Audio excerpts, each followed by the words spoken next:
And we're back. What's up, bitches? It's a beautiful Saturday, January the 12th. I've gotten all sorts of shit done today. You're going on a ride with me. So back in the day, I used to skateboard a lot, and I still have a skateboard. So I saw right near my house, like 2 miles away, there's a skate park, and it's completely for free. Pretty sure it's free. So I got my skateboard, and I'm going to go out and try it out. You know, reflexes and stuff. I still know how to do everything, just like that breakdancing video that I was doing. And however good I was at skateboarding, just with body memory and everything, you can always get back to where you were, but right off the bat, you're going to notice that there's some differences and whatnot. But I'm not going to go too crazy. I don't have a helmet. I don't, you know, I'm just going to have some fun. But, so, I was thinking about, and this is not morbid, okay? I'm not depressed. I got to overemphasize that. I'm a happy guy, but I said before that I think differently, and everybody wants to say that they're different than everybody else, and I get that shit. But unless anybody can relate to this, what I'm about to say, everybody is different in their own aspect.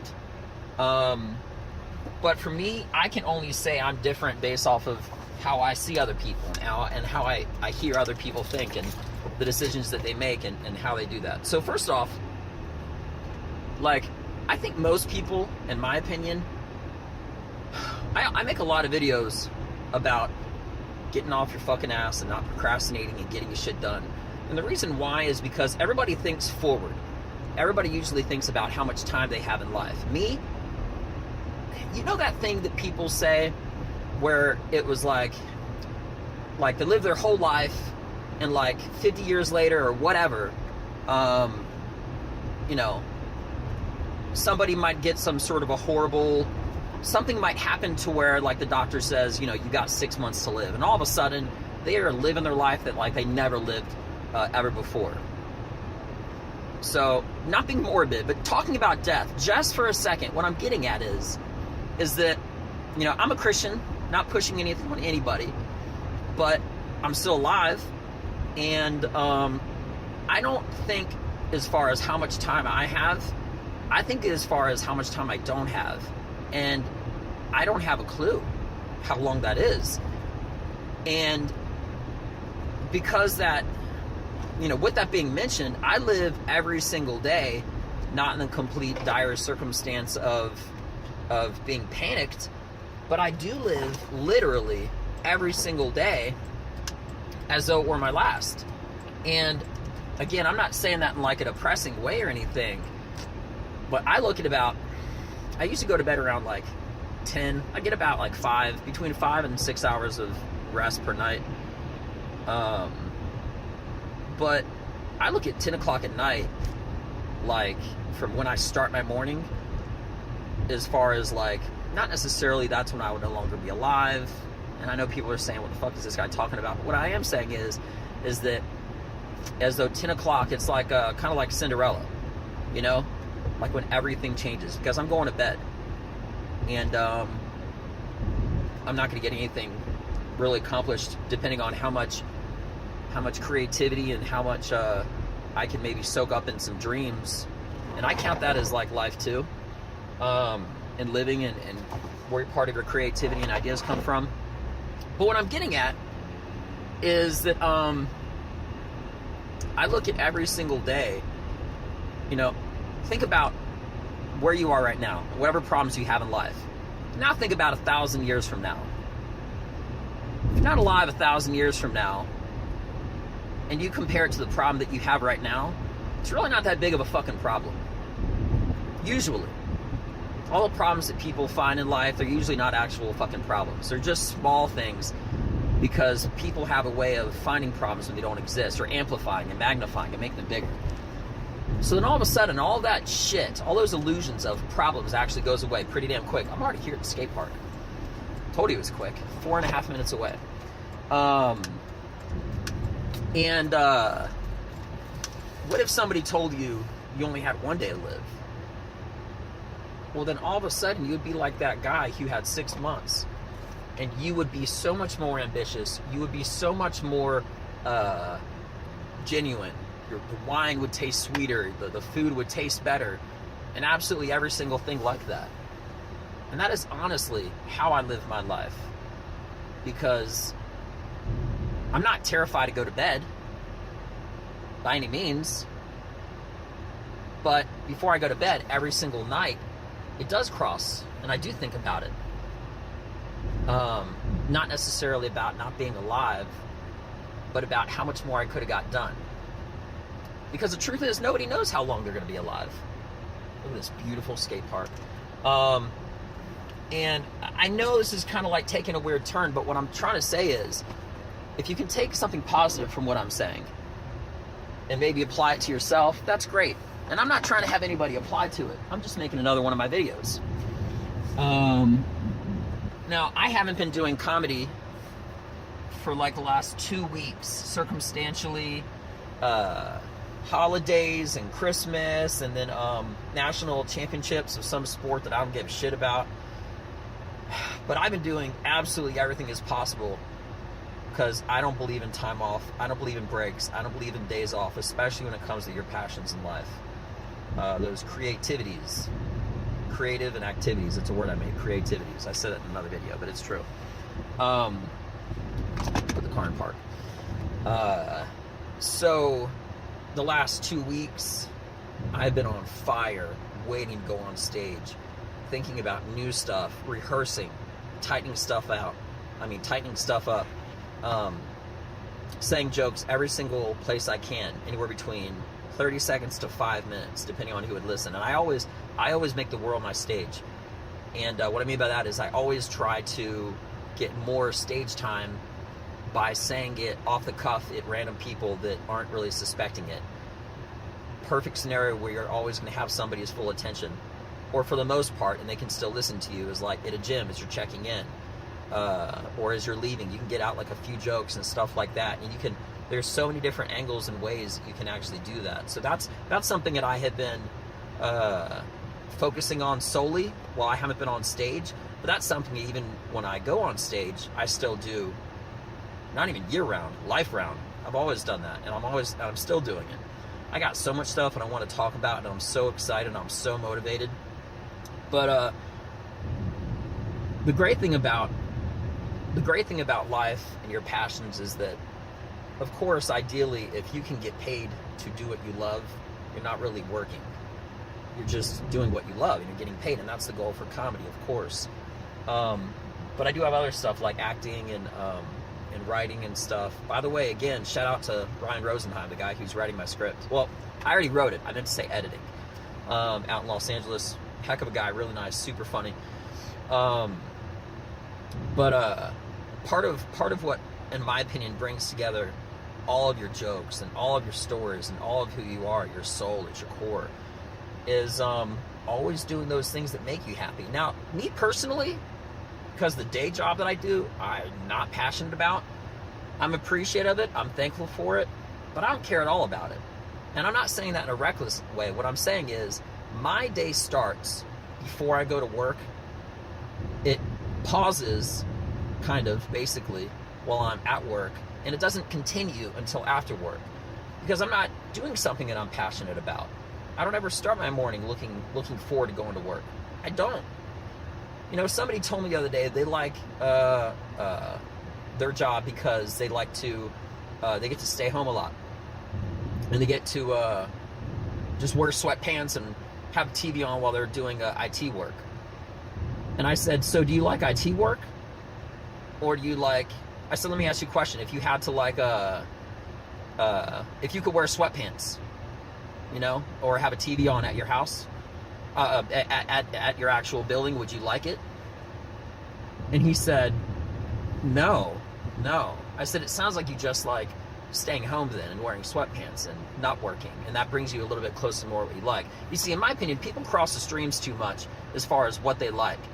You see somebody skateboarding right back there? I know I am, just glancing at it. Try to go like this. But I think people use, I'm really big into the semantics of things. I won't give an inch on any word, because in my opinion, subconsciously, words like friends, they have reverence to me, you know? If you met me one time and you're like, oh yeah, that's like my best friend. Word? You know, I've had people say that to me, and it's awkward because I got to correct them. I don't want people thinking I'm their best friend. My best friends know who I am, and I know who they are. And there are different levels of friendships and stuff, like the great people that I'm meeting in the comedy scene here in the Dallas-Fort Worth area. They're great. You know, some of them are really awesome. Some of them I don't like or dislike. I'm just neutral towards. And those relationships with those neutral people, you know, neutral is a really underrated word, because somebody could say, what do you like about your job? I don't like anything about it. What do you love about your job? I don't love anything about it. And I know I'm going off on a rant, but what I'm getting at is I think that there's like a whole lot of illusions as far as what you want to do, what you do, and when you use those same words like and love and towards things that you're not really into, I think it devalues the things that you are into, right? So today I told myself, you know, I could have traveled out further and maybe gone like a comedy spot further away, but I want to get on stage and have the next 5 minutes of what I'm saying be really, really tight. And comedy, you only know it works when you're on stage, which is why I increment it everywhere I go. So by the time I said it on stage, it's never the first time I've said it. I've already worked it out to a degree. And if I haven't said it all together, the real big trick at that point is just the segue. But part of the thing that if I only had one day to live, what I would do today is exactly what I've done. You know, I saw my skateboard lying in a corner. There was no dust on it or anything, you know.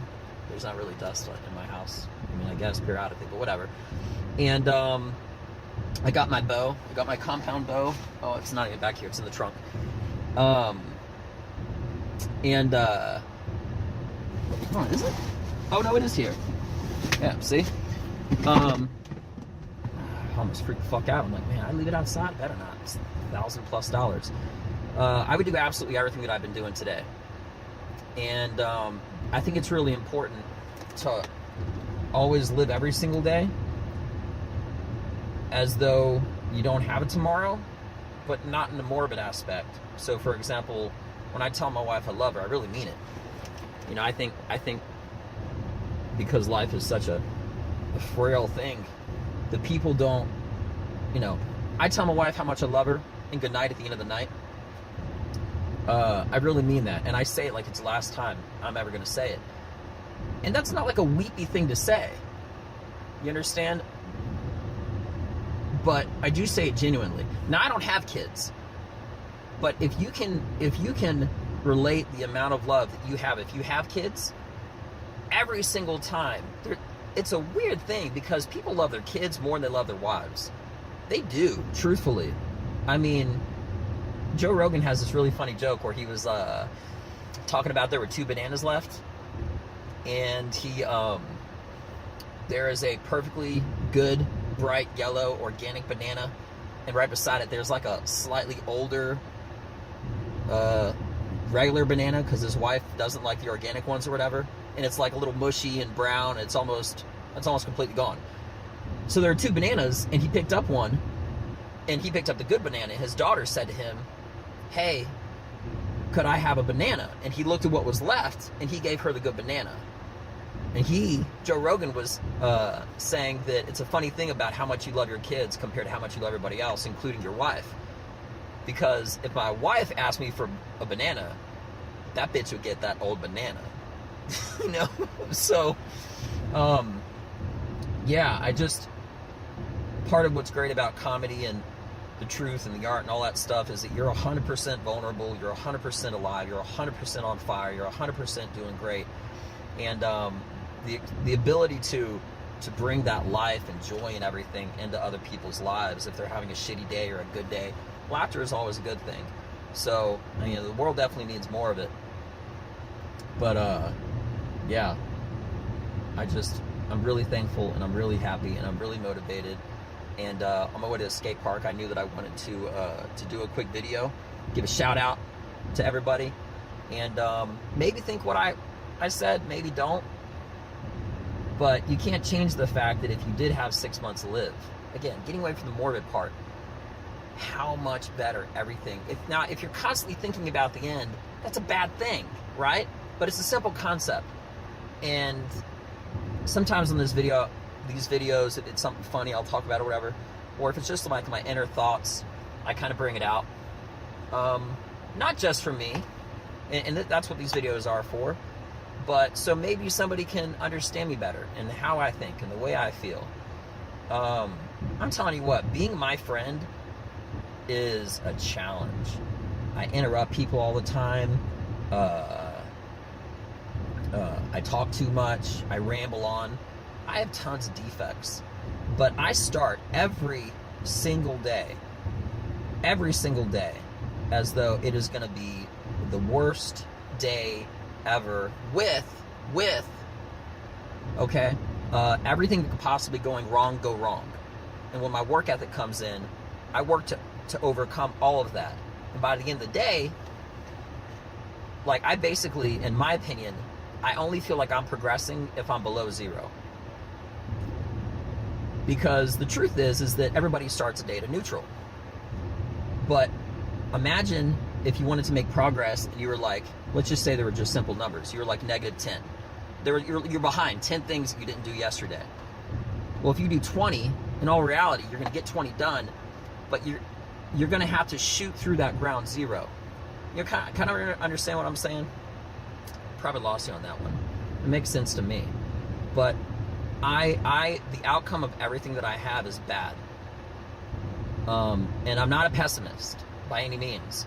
I just believe I set my expectations extremely, extremely low for everything that I think is how it's going to work out. But I work so hard to make sure that I will go through that low so that I can reach the expectations that I believe I can achieve and I will achieve. You know, if you intend on everything going bad and you work hard to prevent that from happening in reality, your mindset is pretty much saying that nothing is going to work out, but your work ethic and your body and everything else is pushing it to make sure that that doesn't happen. So it's like I'm constantly working against myself between my mindset thinking that nothing will work out. And I think that's, in all honesty, it's probably a lot more healthy to do that. Because if you think that everything is going to work out, I believe everything will work out. That's one side of it. But my mindset says, unless I bust my ass, it's not going to happen. Not that if I bust my ass, it's not going to happen, but unless I do. So my mindset is already set in a negative. And when I start my morning, I have to break through that mindset to prove to myself every single day that I did get more accomplished and I did get a lot of stuff done. And with that being mentioned, I hope if there were some different things you could maybe take from this, that's great. If not, that's cool. I get it. But yeah, I'm so happy. I'm so excited and I'm so motivated and I can't wait to go on stage. 2019 is literally going to be the best year ever. I have so much things going on in the background, so much noise that I'm going to make, and I'm going to have the world hear me back. So hope you liked my video. If you did, hope you weren't depressed thinking about what is this fucker talking about. But yeah, I'm going to skateboard because that's exactly what I want to do today. I hope everybody has an awesome rest of your day, and yeah, just keep on pushing. So hope you like my video, and yeah, that's it.